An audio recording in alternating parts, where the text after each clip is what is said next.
Hey legends, welcome back. Hope you're all doing really well and your team's coming along nicely. I just want to talk about a couple of things before we get started, especially around that team building. So firstly, during this stage of the season, I'm having a few people ask me about, oh, do I pick this person or this person? They're like 20k difference, which allows me to get this player.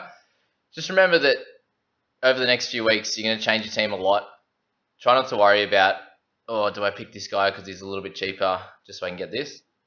What you want to be doing through this section is just constructing a bunch of players, whether it be a few guns, a few of the cash cows you think you're definitely going to get a spot, and maybe a couple of value guys, which you're definitely going to start the year with, and just leave that in there. I know it's tempting to try and go and change a lot of things in your team and make the full squad, but during this period, just try to refrain from doing that and just picking those solid guys. Anyway, just want to get that out of the way. So, talk about the gun halves today. Let's start with Cleary. Nice and simple, guys. Averaged 72.6 last year. Priced at that same point. One of the best players in the game with Payne Haas and McInnes. He's clearly your best half in the game by 10 points.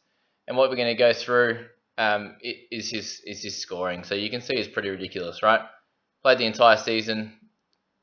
Full efforts. Only had the one low game when he came back from his suspension, which makes sense. Other than that, he had a low score of 43 in the last game, which didn't mean too much to him. So he is your top gun in the half position. Very much a captaincy option. Will play Origin, but he's a set and forget keeper the entire year. What changes in his club? Nothing. They're still going to be a great team, going to be scoring really well. He's another year older. He's going to be great. Stick him in your team if you need a gun half. And we'll go through a couple of the others that we think may have a little bit of value. So, start with Daily Cherry. By the way, guys, if you're enjoying this, please hit like and subscribe. Really appreciate it. Let's grow this community. And also, I'll leave a link to the NRL Fantasy Analysis Community League. The code there, I'll put that in the description below. Daily Cherry Evans, averaged 65 last year. All right, so priced at that 65 as well. You can see a very consistent scorer in a team where that wasn't very good at all last year. So what you'd see is there's possibly a chance of a small upside with him. Obviously, with Tom Trob comes back, there's a chance for a few more assists for Trob, but also a little bit more attacking stats for Daley. I don't see him improving on his average though, and there's a decent chance that he's going to be playing Origin this year. You'd say if he's fit that he will. So similar boat to Cleary, and Cleary scores better, and it can be a captaincy option. So I'd pick him over Daley. But if it happens to get to the end of preseason and you're short 100k, then Daley's going to be a really good option there. He's the focal point of that attack. There's a chance they play that Schuster, the young fella, at number 6, or a guy like Dylan Walker or something like that. Maybe Kieran Foran comes back into the play, but you'd see DCE as the main half in that. Tackles well, just an all-round good player for your fantasy side. Let's move on to Moses. Where is he? Mitchell Moses. 766k. He's going to be priced to that number as well. All right, so priced to 57, average 57 for the year. So definitely his best season in terms of consistency, having played the majority of the year, only missing a few games there in the middle. Compared to last year, he's a little bit more consistent. Sorry, you can see the back end there. He scored really well in 2019, but the majority of it there was a little bit inconsistent, and then he carried that form on into the next season there. Apart from an injury-affected game in round 7, scored really well, but again, I don't see him as having any upside at 57. He's still got Dylan Brown there, who played really well last year, and will have some upside there. So I'm happy to move on from him. And we'll talk about Dylan Brown now. Had his breakout season. Priced at 738 there.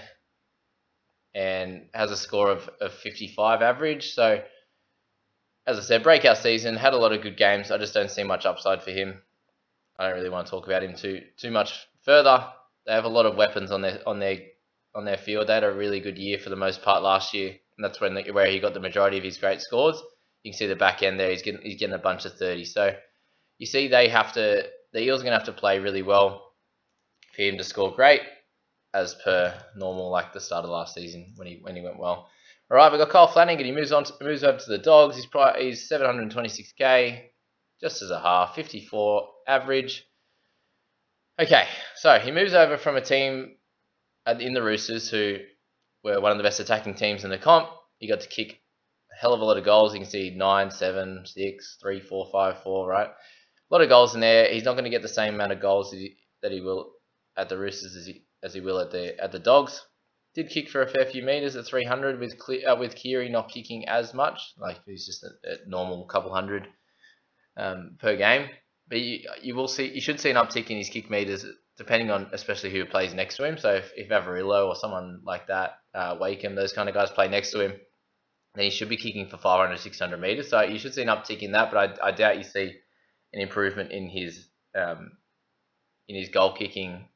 And then his try assists and tries, I can't see improving. So I don't see him as having too much upside at 54. There's a chance he might average 56 or 57, but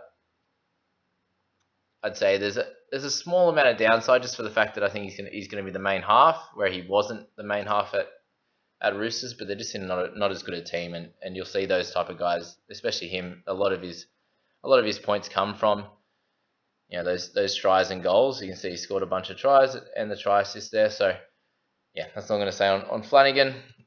Whiten's an interesting one at 722k. Price is just over 50, which you'll see there in a second.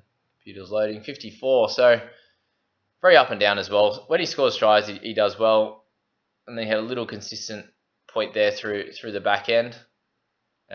In the middle section there, a bunch of 50s, and then a bunch of try-scoring doubles at come the end of the season there.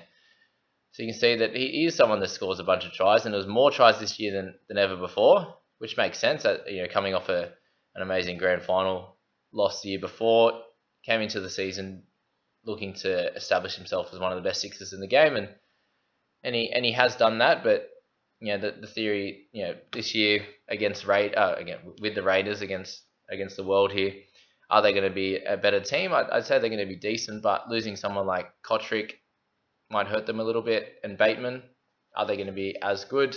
Will he score as well? I'd say you're looking at him scoring exactly where he's priced currently. Reynolds. So a bunch of these guys in the guns are showing a limited upside, and you'd expect them to score very similarly across the season. As you can see with someone like Reynolds, he's always averaging around that 55 mark. Has seasons where he can get closer to 60, but you can see as we scroll through, a bunch of 40s mixed in with 60s and 70s for a standard average in the 50s. So I don't see much upside for Reynolds, especially when Cody Walker's playing so well. They're going to go down that left side a little bit more. Rabbitohs will be good. He will be kicking goals again, but they were great last year, and he averaged 52. So I don't see the upside there. Obviously, under 700k is pretty cool for someone who averages 52, and you'd expect to have limited downside, but that's all I'm going to say about Reynolds. Munster's a little bit more interesting. So with Cameron Smith moving on, Munster's priced at 50. Will he have to do more? Hughes came onto the scene last year and improved a lot, and averaged a very similar mark, which we'll talk about next. But you'd assume Munster's going to pick up a little bit of extra kicking. So Smithy kicked a little bit out of dummy half, and that's not something that Harry Grant does. He's got a little bit of a grubber in his game, but Munster kicking down his short side for the 40-20s and stuff like that, which is what Smithy would do out of dummy half. You'd imagine that Munster gets a few more of those kicks and averages closer to 300 kick meters, with Hughes at a similar 2 to 300.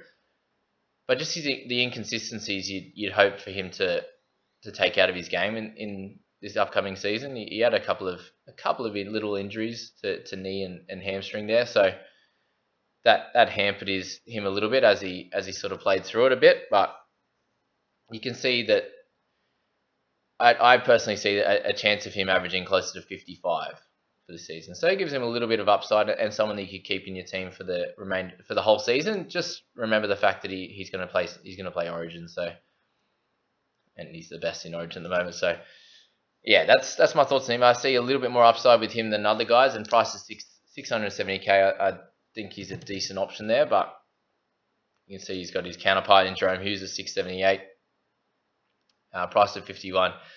Of course, last year I brought Hughes in after after his 63 in round 1. I just thought he really took over and did really well. And of course, I get a 33, 27, 21 and traded him out once he got injured. And at the end of that round 4, he comes back and gets 63 and 70 and finishes the year off averaging 51. So, yeah, perfect, exactly what we want. But there you go. So with him, I don't see much upside. He's got 100 in one of his games, a bunch of big scores in there.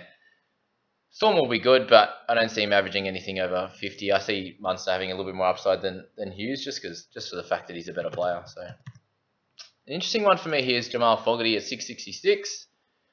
Came onto the scene last year, early on in the year, but started slightly slow in terms of being a gun half, but then really kicked into the gear from middle part of the season onwards. So from round 11 onwards, scores of 66, 44, 68, 56, 81, 50, 70, 61, and 54 with a 22 to finish out the year. So I see a little bit of upside here. He's priced at 50. I can see him averaging between 55 and 60.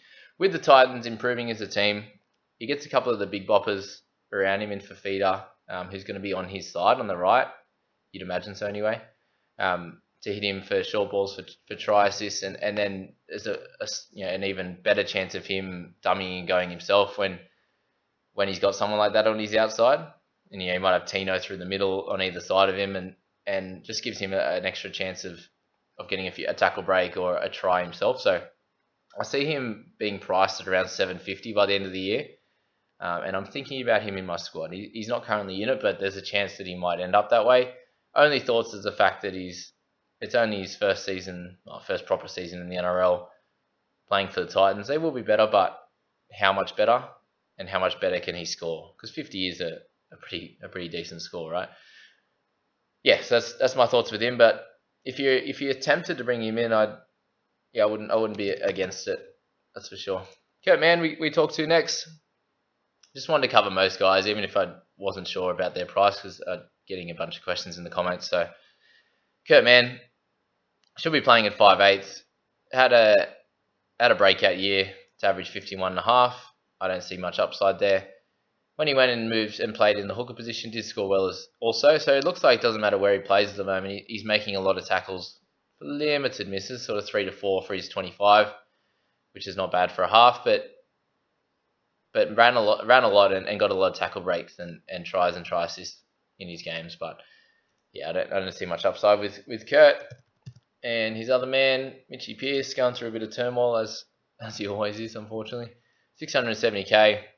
I had him for the majority of last year. I brought him in after a run of decent scores here at his -1, which dropped his price a little bit. But bringing him in through this section here, a couple of 30s, but mixed in with his 50s and a 70 there, did well for our team. But again, the only reason I brought him in because he was a little bit cheaper at the time, and I needed some structure in the halves. So there's a bunch of other guys in here that I'd rather pick over Pearce, like someone like Fogarty, who's going to get the reins to that team, with Taylor being more of a running half.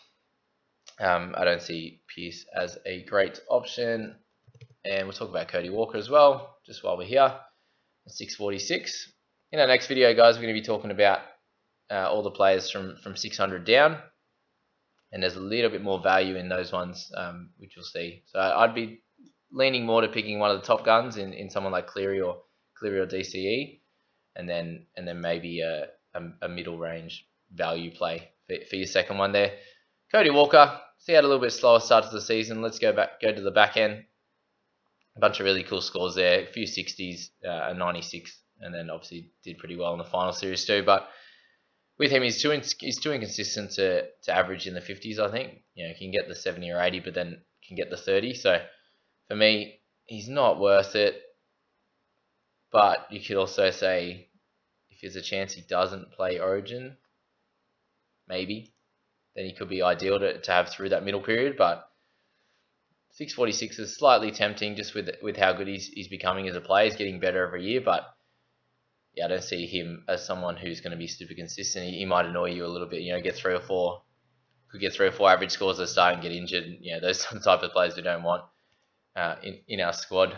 But hey guys, that's going to be all for this video and these guys in our gun halves section. If there's anyone else you want to talk about, as I said, I'll be talking about the guys 600k and under in the next one, and and hopefully we can find a lot of value in there. But yeah, just with making that team, guys, just pick a bunch of guys that you think that are going to be locks in your side, and just tinker around with the others, and don't put much weight on the fact that, oh, I'm going to pick someone a little bit cheaper to get someone bigger in, for example. But yeah, other than that, enjoy, guys, and we'll have plenty of videos coming up for you in the next few days covering all the rest of the positions. Have fun.